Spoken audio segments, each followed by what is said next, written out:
মান তাশাব্বাহা বিকওমিন ফাহুয়া মিনহুম।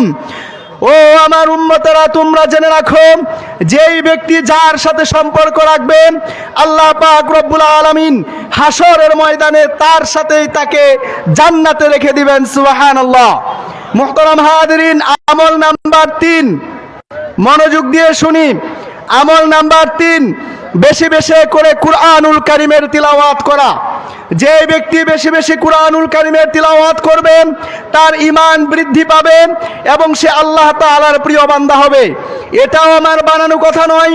পবিত্র কুরআনুল কারীমের সূরা আনফালের 2 নম্বর আয়াতে কারিমার মাঝে আল্লাহ তাআলা বলেন, ইন্নামাল মুমিনুনা আল্লাযীনা ইযা যুকিরাল্লাহ ওয়াজিলাত কুলুবুহুম ওয়া ইযা তুলিয়াত আলাইহিম আয়াতুহু যাদাতহুম ঈমানান ওয়া আলা রাব্বিহিম ইয়াতাওয়াক্কালুন। আল্লাহ পাক রব্বুল আলামিন এই আয়াতে কারিমার মাঝে বলেন, তারাই হচ্ছে মুমিন বান্দা যাদের সম্মুখে যদি আল্লাহর কোরআন তিলাওয়াত করা হয়, আল্লাহর জিকির আজকার করা হয়, ওয়াজ নসিহত করা হয়, তাহলে তাদের ঈমান বৃদ্ধি পেতে থাকে। সকলে বলি সুবহানাল্লাহ। আমি আপনাদের কাছে প্রশ্ন রাখতে চাই, এই যে আজকের মাহফিলে এসেছেন, উলামায়ে কেরামের কণ্ঠে কথা শুনছেন, আপনাদের কি মন চাচ্ছে না যে আমাকেও নামাজ পড়তে হবে, আমাকেও দিনের পথে চলতে হবে? মন চাচ্ছে কি চাচ্ছে না? তাহলে বোঝা গেল আপনাদের মধ্যে ঈমান আছে।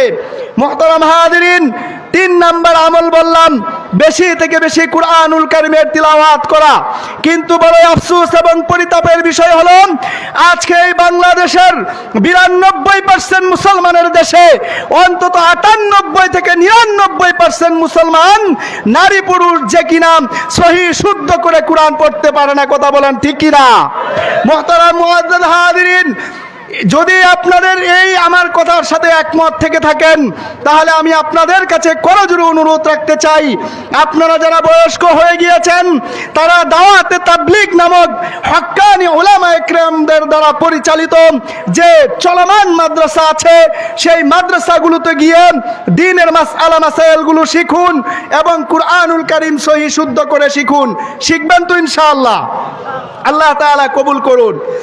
আর আপনাদের যাদের ছোট ছোট ছেলে মেয়ে আছেন, নাতিপুতি আছে, তারা আজকের এই মাহফিল যারা আয়োজন করেছেন, আলহাজ মুজিবুর রহমান কওমি মাদ্রাসা এবং হাফসা সিদ্দিকা মহিলা মাদ্রাসা, এই যে পাশাপাশি 2টি মাদ্রাসা, এই 2টি মাদ্রাসা আপনাদের অত্র এলাকার জন্য হচ্ছে নূরুন আলা নূর। কথা ঠিক কিনা? তাহলে আমি আপনাদের কাছে অনুরোধ করতে চাই, যেই 2টি মাদ্রাসার সমন্বয়ে আজকের এই আয়োজন করা হয়েছে, আপনাদের সন্তান, আপনাদের নাতিপুতি, আপনাদের ভাতিজা ভাতিজিকে এই মাদ্রাসায় ভর্তি করাবে তো ইনশাআল্লাহ। আল্লাহ তাআলা কবুল করুন। নাম্বার 3 গেল। নাম্বার 4, আপনারা কি আমার কথায় অসন্তুষ্ট হচ্ছেন? এটা তো সবাই জানে যে গাড়ি চলা অবস্থায় যদি হঠাৎ করে ব্রেক হয়, তাহলে কি হয়? হঠাৎ করে ব্রেক কি হবে বলেন? অ্যাক্সিডেন্ট হয় কি হয় না? আমার বয়ানে অ্যাক্সিডেন্ট হয়ে গেছে। কথা কি বুঝতে পেরেছেন? বয়ানের যে একটা ধাঁচ, বয়ানের কণ্ঠ, এটা অ্যাক্সিডেন্ট হয়ে গেছে, আপনারা সবাই জানেন। এরপরেও আল্লাহ তাআলার উপরে ভরসা করেন আমি নির্ধারিত কয়েকটি বিষয় আপনাদেরকে বলছি। কারণ ওয়াজ মাহফিলে আসলাম, বসলাম, সুর শুনলাম, বক্তব্য শুনলাম, জান্নাতের কথা শুনলাম, জাহান্নামের কথা শুনলাম, কিন্তু আমার আমলের পকেট সম্পূর্ণ খালি। আমি কি আমল করব আমি জানি না। এবার আপনাদের কাছে প্রশ্ন করি, 1 নম্বর আমল বলেছি আল্লাহকে ভয় করতে হবে। আজকের পর থেকে আমার লেনদেনে, আমার চলাফেরায়, আমার কথাবার্তায়, আমার আচার ব্যবহারে, আমার সম্পর্ক তৈরিতে, সমস্ত কিছুতে আমরা কি আল্লাহ তাআলাকে ভয় করতে পারবো না ইনশাআল্লাহ? আল্লাহ তাআলা কবুল করুন। 2 নাম্বার বলেছি, হক্কানি উলামায়ে কেরাম যারা সত্যবাদী বান্দা, যারা এই জমিনে নেককার বান্দা, তাদেরকে ভালোবাসতে পারবো না ইনশাআল্লাহ? আল্লাহ তাআলা কবুল করুন। 3 নাম্বার বলেছি, বেশি বেশি কুরআনুল কারীমের তিলাওয়াত করা। ও মুসলমান জাতি, ব্যাখ্যা দেওয়ার সময় নাই, প্রধান বক্তার গাড়ি দেখার সাথে সাথে আমি মাইক ছেড়ে দিব। বলছিলাম, আজকে আমরা নিজেদেরকে মুসলমান দাবি করি, জান্নাতে যাওয়াটাকে সহজ মনে করে নিয়েছি, কিন্তু আমি সূরা ফাতিহাই সহি করে পারি না। আমি কিসের মুসলমান? বিগত বয়ানে আমি আপনাদেরকে বলেছিলাম, মুসলমান শব্দের অর্থ কি আমরা অনেকেই জানি না। কথা ঠিক কিনা? ইমানদার শব্দের অর্থ কি আমরা অনেকেই জানি না। সূরা ফাতিহা প্রতিটি নামাজের প্রতি রাকাতে পড়া ওয়াজিব, কিন্তু এখানে জিজ্ঞাসা করলে আলেম উলামা একরাম ছাড়া বাকি আওয়ামুন নাস যারা আছেন দেখা যাবেন শতকরা 99.99% আমরা সূরা ফাতিহা সহি করে পারি না। কথা ঠিক কিনা?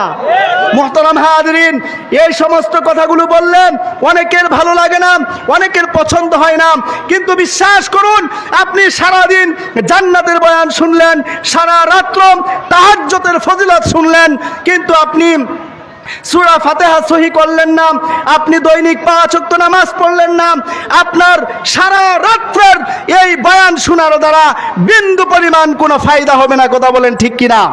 মুহতারাম হাজিরিন, নিজেকে বুঝতে শিখুন। আজকে আমরা দুনিয়াকে মনে করছি অনেক কিছু, দুনিয়ার পিছনে সময় নষ্ট করছি, কিন্তু আখিরাতের কথা ছেড়ে দিয়েছি। আজকে আমি হাজার হাজার কোটি টাকা ইনকাম করার চেষ্টা করছি, অথচ আমার চক্ষুগুলো বন্ধ হয়ে যাওয়ার সাথে সাথে ওই টাকাগুলোর মালিক হয়ে যাবে আমার স্ত্রী, আমার সন্তানেরা, আমার ছেলে মেয়েরা। কথা বলেন ঠিক কিনা? অথচ যদি বলা হয় যে আল্লাহর ঘর মসজিদে দান করুন, মাদ্রাসায় দান করুন, তখন আমাদের পকেট থেকে 10 টাকা 20 টাকা আর 50 টাকার উপরে বের হয় না। মুহতারাম হাজিরিন, আমি আপনাদের কাছে ঈমান বৃদ্ধি পাওয়ার কয়েকটি আমল বলছি, 3টা গিয়েছে।